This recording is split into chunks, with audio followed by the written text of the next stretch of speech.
नमस्ते friends, this is Piyush Bajaj. Welcome to our channel Gola the allrounder academy. Bharat Mata की जय। आप सभी को 74वें स्वतंत्रता दिवस की हार्दिक शुभकामनाएं। आज मैं आपको हमारे स्वतंत्रता आंदोलन के मेजर इवेंट्स के बारे में बताऊंगा और क्यों और किस लिए ब्रिटिशरों को हमारा भारत छोड़ के जाना पड़ा और हमारे स्वतंत्रता सेनानियों ने ये कैसे किया। आज हम इन सब के बारे में जानेंगे।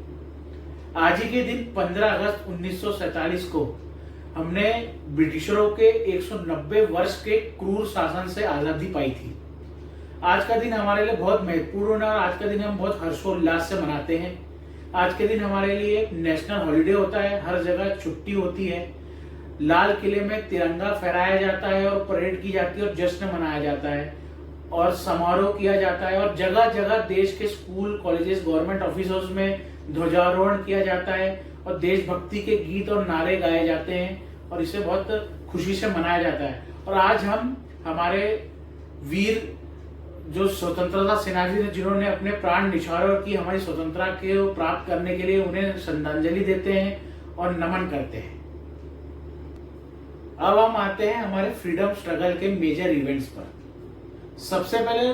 1608 में ब्रिटिशरों की ईस्ट इंडिया कंपनी भारत में व्यापार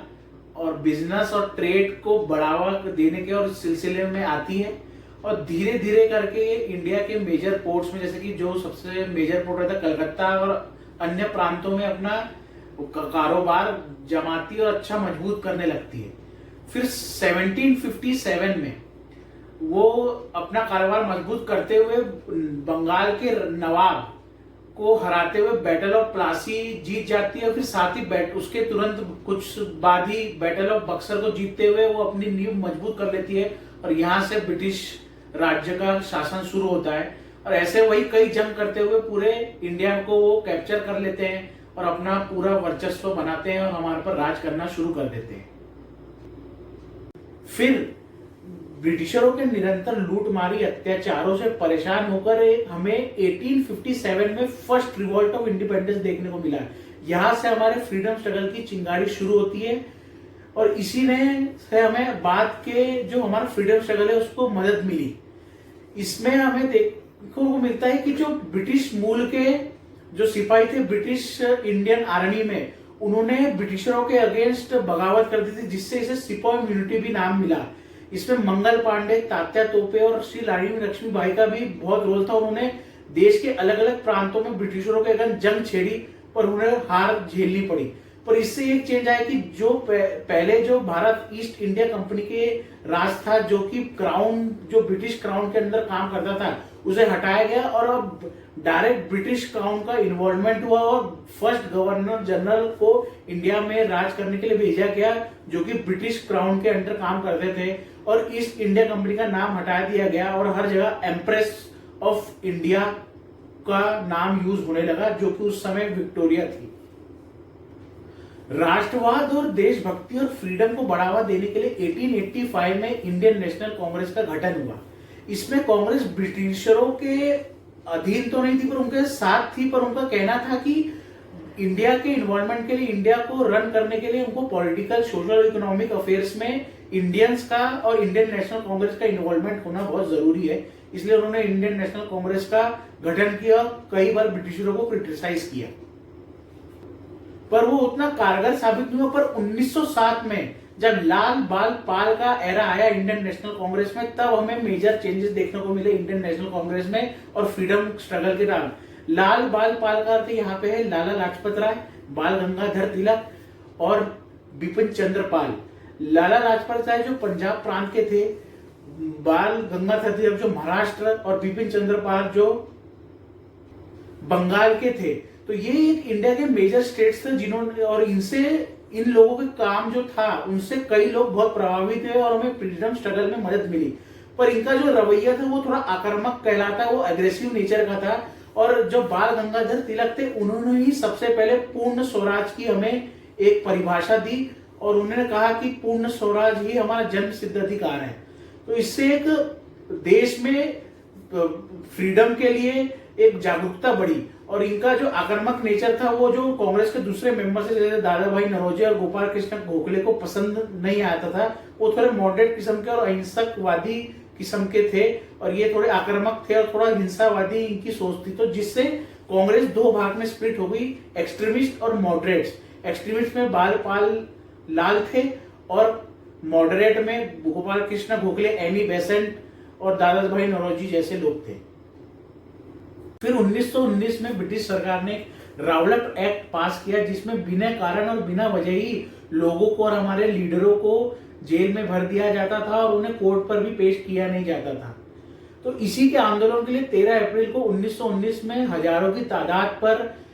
लोग इकट्ठा हुए और इसके अगेंस्ट नारेबाजी करने लगे और इसका विरोध करने लगे। और जो जलियांवाला बाग था वो एक बहुत बड़ा बाग था, पर जो उसकी एंट्री और एग्जिट एक ही थी और वो बहुत छोटी सी थी। तो जबकि जो जनरल डायर थे उन्होंने हजारों की तादाद पर वो एंट्री को ब्लॉक कर दिया और बिना वजह ही अंधाधुंध गोलीबारी करी उन लोगों पर, जिससे करीब करीब 1300 लोगों की मौत हो गई और हजारों ही इंजर्ड हो गए और घायल हो गए। तो इसे एक क्रूर और सबसे क्रूर घटना अभी तक के विश्व की क्रूर घटनाओं में से एक मानी जाती है। तो इससे और जनता में आक्रोश बढ़ गया था और इसी के देखते मध्य रहते जलियांवाला कांड को देखते हुए और रावलट एक्ट के अगेंस्ट जब महात्मा गांधी 1918 में आए थे, जो उन्होंने 1920 में इंडियन नेशनल कांग्रेस की कमान संभाली, तो उनके कमान संभालते समय उन्होंने अहिंसा का पार्ट पर, नॉन वायलेंस के पार्ट पर बहुत ध्यान दिया और उन्होंने एक नॉन कॉर्पोरेशन मूवमेंट को लॉन्च किया 1920 में, जिसमें उन्होंने कहा कि स्वदेशी गुड्स को अपनाया जाए और जो इंडियन भारतीय मूल के लोग जो ब्रिटिशरों की मदद कर रहे थे, फैक्ट्रियों में थे, उनको काम करने को मना किया। स्कूल कॉलेजों से जो टीच कर रहे थे उनको भी विड्रॉ करने को कहा और जो पोस्टों में थे ब्रिटिशरों की भारतीय उनको भी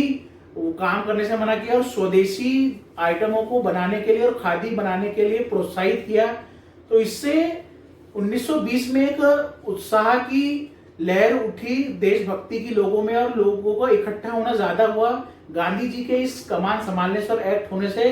पूरे देश भर में लोगों का इकट्ठा होना हुआ और जो पहले से भी ज्यादा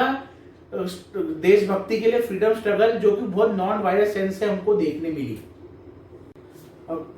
गांधी जी के इस प्रयासों से उन्होंने देश भर के लोगों को, नौजवानों को जोड़ा और इससे उन्हें बहुत मदद मिली। अब हम आते हैं कि 1928 में एक साइमन कमीशन का गठन हुआ था जिसमें देश के पॉलिटिकल मूवमेंट्स को और पॉलिटिकल पार्टीज को कंट्रोल करने के लिए उसे बैठाया गया था और उसमें कोई भी इंडियन का इन्वॉल्वमेंट नहीं था, जिससे और ब्रिटिशरों के अत्याचार अब भी निरंतर चल ही रहे थे, तो जिससे जनता में आक्रोश था और एक साइमन गो बैक करके नारा दिया लाला लाजपत राय ने और उसी के एक आंदोलन में जिन पर उन पर लाठी चार्ज हो गई और उस लाठी चार्ज से लाला लाजपत राय की मृत्यु हो गई, जिससे इस घटना से एक नौजवान जो कि भगत सिंह होते हैं उन्होंने एक बदला ठानने की सोची। तो उन्होंने उस बदले को अंजाम भी दिया, कई सारे ब्रिटिशरों की अफसरों की जान लेते और उन्होंने पार्लियामेंट हाउस पर भी हमला किया। उनमें उनके साथी थे राजगुरु, सुखदेव, चंद्रशेखर आजाद और वो खुद। तो इन सबसे एक नौजवानों को एक देशभक्ति की अलग भावना चालू की कि उनका तरीका एक वॉयलेंट नेचर का था, तो उन्होंने ब्रिटिशरों को हत्या करना शुरू कर दी और बॉम्बिंग करने कर दी, तो जिससे महात्मा गांधी को इससे बहुत निराशा हुई जो कि एक अहिंसावादी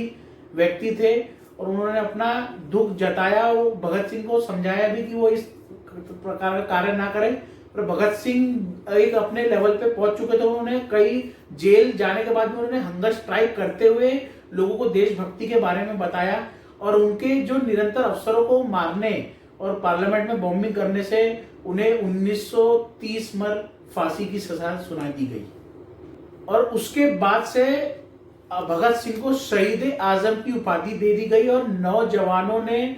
निरंतर प्रोटेस्ट करना शुरू कर दिया और ब्रिटिशरों के अगेंस्ट बगावतें कर दी और कई ब्रिटिशरों के दस्तों को नुकसान पहुंचाना शुरू कर दिया। फिर 1930 में गांधी जी ने सिविल डिसओबीडियंस मूवमेंट को लॉन्च किया जिसे सॉल्ट सत्याग्रह या डांडी मार्च के भी नाम से जाना जाता है। उन्होंने सबसे पहले जो सॉल्ट लॉ था उस टाइम का जिसमें सॉल्ट के नमक के रेट को ब्रिटिश गवर्नर ने 200 गुना से ज्यादा तक उसके प्राइसेस बढ़ा दी थी, उसके अगेंस्ट उसको लॉ तोड़ा और खुद का नमक बनाया, जिससे उन्होंने एक सिविल डिसोबीडियंस यानी जो लॉज थे उनको तोड़ते हुए एक दांडी मार्च को शुरू की, जिसमें हजारों की तादाद में उन्होंने गांधी जी का उनको साथ मिला और दांडी मार्च पूरे देश में कई जगहों को देखने मिली। और और इस टाइप के जो नॉन वायलेंट और सत्याग्रही और ट्रूथ के रास्ते को जो गांधी जी ने अपनाया था, उससे ब्रिटिशरों को और तकलीफ होने लगी और एक गलत इंपैक्ट पड़ने लगा ब्रिटिश गवर्नमेंट का लोगों उससे, तो जिससे ब्रिटिश गवर्नमेंट ने जो लीडर्स थे उनको निरंतर जेल में भेज दिया। कई सालों तक कई लीडर्स हमारे जेल में रहे और वहां से उन्होंने स्वतंत्रता आंदोलन को फिर भी जारी रखा। अब हम आते हैं कि वर्ल्ड वॉर टू पर, जो वर्ल्ड वॉर 1939 से शुरू हुई थी, तो उसी भी जो ब्रिटिशरों पर जो जर्मनी और जो जर्मनी के एलाइड्स थे उनका भारी वॉर हुआ और ब्रिटिशरों का बहुत नुकसान हुआ, जिससे ब्रिटिशरों ने भारतीय मूल के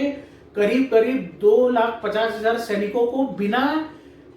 जो लोकल पार्टीज थी और बिना इंडियंस के अनुमति के, इंडियन पॉलिटिशियन और लीडर्स की अनुमति के ही उन्हें डायरेक्ट डिप्लॉय करने की कोशिश की, जिससे एक क्विट इंडिया मूवमेंट का लॉन्च किया गया, जिससे पूर्ण स्वराज की डिमांड होने लगी। और अब क्विट इंडिया का अर्थ था कि ब्रिटिशर अब भारत छोड़ो करके जो गांधी जी ने एक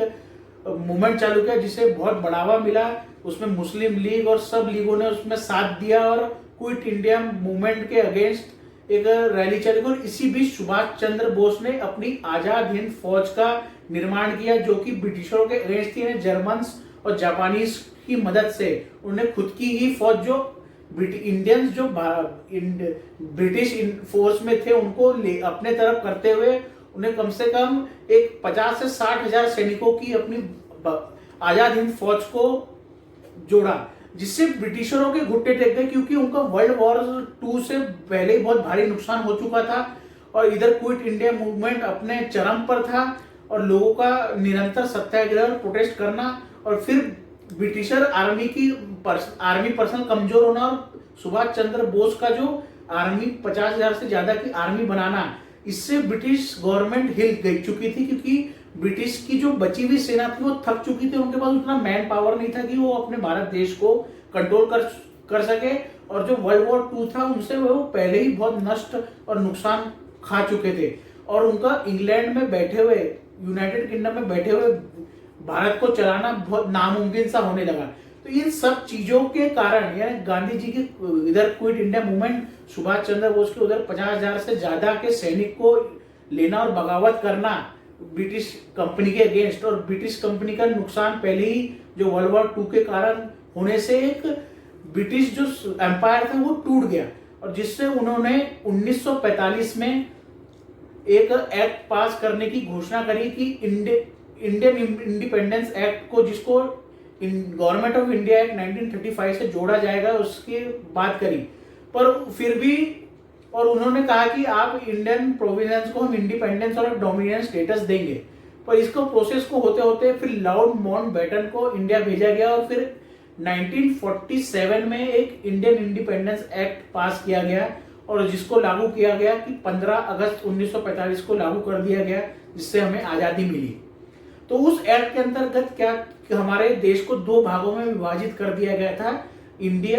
और पाकिस्तान। इंडिया में ज्यादातर हिंदू लोग थे जो हिंदू प्रांत के थे और पाकिस्तान में वो थे जो कि ज्यादातर मुस्लिम्स थे और वो पार्टीशन हो गए। जो ईस्ट, एक जो पाकिस्तान जो आज का पाकिस्तान है वो, और एक ईस्ट पाकिस्तान जो बाद में बांग्लादेश बना, यहाँ पे मुस्लिम प्रांत बटेगा और बचा हुआ जो हिंदुस्तान था वह हिंदुस्तानी रहे। इस बीच आपस में जो इस पार्टीशन में करीब करीब लाखों लोगों का मौत हुई, जो कि पाकिस्तान से इंडिया जा रहे थे और जो इंडिया से पाकिस्तान जा रहे थे। तो एक ये वर्ल्ड का सबसे बड़ा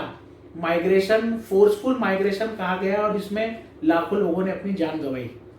फिर एट लास्ट जो अब वापस आते हैं कि इंडियन इंडिपेंडेंस एक्ट 1947 क्या था। इसमें इंडियन पाकिस्तान को 2 डोमिनियंस में बांट दिया गया कि डोमिनियन का अर्थ था कि वो ब्रिटिश सरकार के अधीन है, पर वो अपना कॉन्स्टिट्यूशन और अपनी सरकार और अपने हिसाब से रूल कर सकते हैं, पर वो अभी भी ब्रिटिश अधीन के रहेंगे। और उसके बाद अगर जब उनका कॉन्स्टिट्यूशन बन जाता है तो उनकी ब्रिटिश की आधीनता चली जाएगी। तो अब 2 भागों में बढ़ गया था हमारा देश, इंडिया और पाकिस्तान। तो और उसमें क्लॉज एक और था कि जो इंडिया में और पाकिस्तान में जो प्रिंसली स्टेट्स थे, जो छोटे छोटे राज्य थे और साम्राज्य बने हुए थे राजाओं द्वारा, उनको अधिकार था कि वो किसी भी तरफ जुड़ सकते हैं, पाकिस्तान की तरफ भी और इंडिया की तरफ भी, या वो खुद को अपना एक प्रिंसली और एक सेपरेट स्टेट या कंट्री या डोमिनियन बनाने को भी रह सकते हैं। तो उनको इसकी खुली छूट थी। हमारे प्राइम मिनिस्टर जवाहरलाल नेहरू बने और पाकिस्तान के प्राइम मिनिस्टर और जो रहे, और मोहम्मद अली जिन्ना वहां के गवर्नर जनरल बने। तो जो प्रिंसली स्टेट्स पाकिस्तान में थे उन्होंने पाकिस्तान के साथ जोड़ा, और जो इंडिया की प्रिंसली स्टेट्स थी, जो हमारे सरदार वल्लभ भाई पटेल थे, जिनको लौह पुरुष कहा गया क्योंकि उन्होंने अखंड भारत का निर्माण किया। उन्होंने जितनी 576 जो प्रिंसली स्टेट्स थी उनको भारत में रहने के लिए जोड़ा, और उनको मजबूर भी किया, उनको समझाया कि भाई आपको भारत में रहना और अखंड रहना कितना जरूरी है, और आगे जिससे कि हमारा फ्यूचर इन्वेजन को हमको इस टाइप का और फिर किसी से ना देखने को मिले। तो इससे अखंडता को हमको मिली, पर जिससे एक एक्ट के तरह, यानी उसको एक डॉक्यूमेंट कहते हैं, डॉक्यूमेंट ऑफ असेंशन, जिसके साइन करने से आप यानी इंडियन गवर्नमेंट को अधीनता मिली, और उसी साथ में कॉन्स्टिट्यूशनल असेंबली का गठन हुआ, जो कि अपने इंडियन संविधान को बनाने लगी। और इंडियन संविधान फिर 1950 में हमें रेडी मिला, जिससे हमें रिपब्लिक डे कहा जाता है 26 जनवरी को। इस कॉन्स्टिट्यूशनल असेंबली के हमारे जो फर्स्ट प्रेसिडेंट थे राजेंद्र प्रसाद, वो थे, और उसमें जो ड्राफ्टिंग कमेटी थी उसके जो हेड थे BR अम्बेडकर, और उसमें कई अन्य बड़े लीडर थे जिन्होंने कॉन्स्टिट्यूशन का हमारा निर्माण किया। और जो अखंड तो भारत हम जब सरदार वल्लभ भाई पटेल कर रहे थे तो उनको 3 अड़चने आई, जिसमें थी कि नवाब ऑफ हैदराबाद, जो कि खुद का अलग डोमिनियन स्टेटस चाहते थे, वो भारत से नहीं जुड़ना चाहते थे, और जो जम्मू एंड कश्मीर, जहां पर की जो सबसे ज्यादा मुस्लिम पॉपुलेशन थी, पर वहां के जो राजा थे वो एक हिंदू थे, हरि सिंह, और उन पर पाकिस्तान का निरंतर हमला हुआ जा रहा था कि पाकिस्तान कह रहा था कि वो कश्मीर पार्ट पाकिस्तान का है, और कश्मीर चाहता था कि इंडिया में रहने के लिए। तो उस राजा हरि सिंह ने जब तक डोमिनियन स्टेटस साइन नहीं किया, क्योंकि उनको पाकिस्तान का थ्रेट था, तो उन्होंने भारत से शरणगति मांगी और हेल्प मांगी, जिससे हमारे फर्स्ट इंडो पाक वॉर हुआ 1947-48 में। फिर उसको हमने जीतने के बाद हरि सिंह ने एक डॉक्यूमेंट ऑफ एसोसिएशन इंडिया को दिया, और फिर जम्मू एंड कश्मीर इंडिया का भाग बना। और सिमिलरली हमें हैदराबाद में भी यही देखने को मिलता है। ये हैदराबाद के नवाब को समझाते हुए करते हुए हैदराबाद फिर भी बाद एक इंडिया का पार्ट बना, और फिर अखंड भारत का निर्माण हुआ। तो आज का था कि हमने कैसे इंडिपेंडेंस स्ट्रगल किया, और इंसान ने कभी भी, हमने हमारे स्वतंत्रता सेनानियों के बलिदान को भूलना नहीं चाहिए, और हमें हमेशा अपनी जड़ों को मजबूत और हमारी जड़ों के बारे में जानना चाहिए कि हमने, हमारे पूर्वजों ने और हमारे स्वतंत्रता सेनानियों ने और सैनिकों ने कितने बलिदानों को देने के बाद आज हम इस भारत में, स्वतंत्र भारत में, इस खुशहाल भारत में और इस टाइप का जीवन जी रहे हैं। और आज मैं जो 1945 के बाद भी जो हमारे सैनिक है और जो अभी तक हमारी इंडिपेंडेंस को बरकरार रखे हैं, जिन सैनिकों ने जो निरंतर बॉर्डरों पर और इस टाइप की सिचुएशनों पर जहां पे हमारी फ्रीडम को खतरा होता है, हमारे सैनिक अपने प्राण निछावर करते हैं, उनको भी आज समय श्रद्धांजलि देना चाहूंगा। Thank you. प्लीज आज के हमारे वीडियो को लाइक कीजिए, शेयर कीजिए, और कमेंट सेक्शन में बताइए कि आप और किस टॉपिक्स पर और फ्रीडम स्ट्रगल के और किस टॉपिक पर और डिटेल जानकारी देना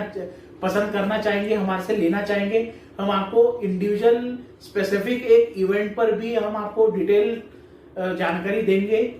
और प्लीज हमारे वीडियो को लाइक कीजिएगा, शेयर कीजिएगा, सब्सक्राइब कीजिएगा, और बेल आइकन नहीं भूलिएगा, जिससे आपको तुरंत नोटिफिकेशन मिलेगी। और हमारे सोशल मीडिया अकाउंट्स जो है इंस्टाग्राम, ट्विटर और फेसबुक पर गोला द ऑलराउंडर एकेडमी के नाम से भी आप उन पर भी, उस पर भी उनको भी फॉलो कीजिए, जिससे आपको डे टू डे जो डेली क्विक न्यूजेस मिलती है और कोट्स मिलते हैं, उससे आपको उस पर जानकारी मिलेगी, और हमारे अगले वीडियो पर क्या गतिविधियां होने वाली उनके बारे में भी आप जान पाएंगे।